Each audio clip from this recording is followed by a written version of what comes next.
धन्यवाद सभापति महोदया। मैं आपके माध्यम से इस देश का ध्यान बड़े ही महत्वपूर्ण विषय की तरफ आकृष्ट करना चाहता हूं। अभी अमेरिका में सत्ता परिवर्तन हुआ है, माननीय राष्ट्रपति ट्रंप बैठे और उन्होंने यूएस एड जो है वो कंप्लीट बंद कर दिया। इस आधार पर बंद कर दिया कि यूएस एड वर्षों से केवल भिन्न भिन्न सरकारों को गिराने के लिए ही अपना पैसा खर्चा करती है। और उसने जो आंकड़े दिए हैं वो बहुत ही महत्वपूर्ण है देश के लिए। मेरा कुछ सवाल है इस देश से और विपक्ष की जितनी पार्टियां हैं उससे। पहला सवाल आपके माध्यम से सरकार से, पहला यह है कि यूएस एड ने open society foundation George Soros को 5,000 करोड़ रुपया भारत को टुकड़े करने के लिए दिया या नहीं दिया?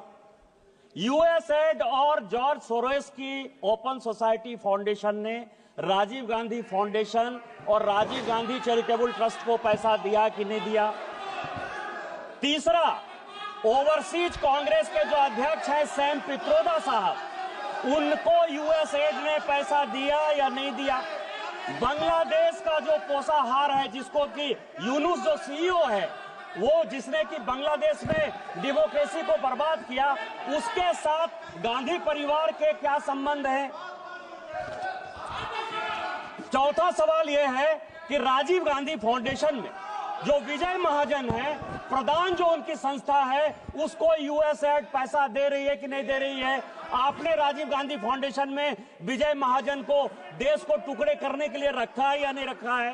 रूरल डेवलपमेंट ट्रस्ट जो कि जातिगत जनगणना की बात करता है, यूएस एड उसको पैसा देता है कि नहीं देता है?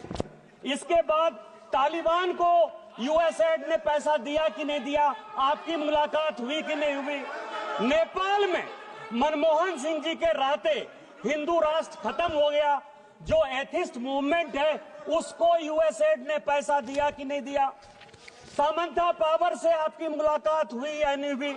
हेल्पिंग हैंड, फलाह इंसानियत और अहल खिदमत, जिसने कि इस भारत में आतंकवादी और नक्सलवादी गतिविधि बढ़ाई, उसको यूएस एड ने पैसा दिया कि नहीं? कांग्रेस पार्टी के साथ उसके संबंध में वक्फ एक्ट को जो जकात फाउंडेशन विरोध कर रहा है, जिसको कांग्रेस पार्टी सपोर्ट कर रही है, वो उसको यूएस एड ने पैसा दिया कि नहीं दिया? मेरा आपके माध्यम से सरकार से आग्रह है कि इस देश में कई संस्थाएं ह्यूमन राइट्स लॉ के नाम पर, शेरपा के नाम पर, coordination of democratic rights organisation के नाम पर, राइट ऑफ फूड कैंपेन के नाम पर, सेंटर ऑफ पॉलिसी रिसर्च के नाम पर, एसोसिएशन ऑफ डेमोक्रेटिक रिफॉर्म्स के नाम पर, नमाती के नाम पर और इकोनॉमिस्ट के नाते अमर सिंह के नाम पर, इन सारे लोगों को यूएस एड पैसा देती है। और चाहे अग्निवीर हो, चाहे जातिगत जनगणना हो, इन सारे चीजों में कांग्रेस पार्टी यूएस एड और सोरोस फाउंडेशन के साथ मिलकर देश को टुकड़े टुकड़े करना चाहती है। मेरा आपके माध्यम से सरकार से आग्रह है कि इतने वर्षों में यूएस एड ने जिसको पैसा दिया उसकी जांच हो और उन सबों को सलाखों के पीछे रखे। आपने मुझे मौका दिया। जय हिंद, जय भारत। माननीय सदस्य श्री गुरुमूर्ति, माननीय सदस्य श्री जी, थैंक यू मैडम। शून्यकाल में कोई पॉइंट ऑफ ऑर्डर नहीं होता। शून्यकाल प्लीज। Thank you. माननीय Shri G Gurumurthy ji, thank you madam. I would like to draw Panorama group, जो सोचता है वो करता है। ये लो, मुंह मीठा करो। आज मैंने अपना जॉब छोड़ दिया, अब हम पूर्णिया वापस जाएंगे। जॉब छोड़ दिया है? मतलब ये घर कैसे चलेगा? हम करेंगे क्या? और माँ बाबूजी क्या बोलेंगे? इसलिए मैं एक और मिठाई का डब्बा लाया। अपने बिजनेस के लिए लोन अप्रूव हो गया। अरे लोन अप्रूव हो गया वो तो ठीक है, लेकिन पूर्णिया में हम रहेंगे कहाँ? अपना घर भी तो नहीं है वहाँ। इसलिए तो एक और मिठाई का डब्बा अलग से लाया हूँ। हमने पूर्णिया में घर ले लिया है, पूर्णिया के ई होम्स पैनोरमा में।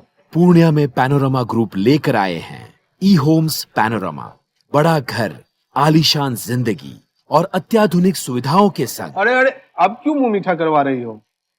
क्योंकि हम घर वापसी जो कर रहे हैं। घर वापसी की खुशी पूर्णिया में ई होम्स पैनोरामा के संग। E Homes Panorama, luxurious lifestyle redefined.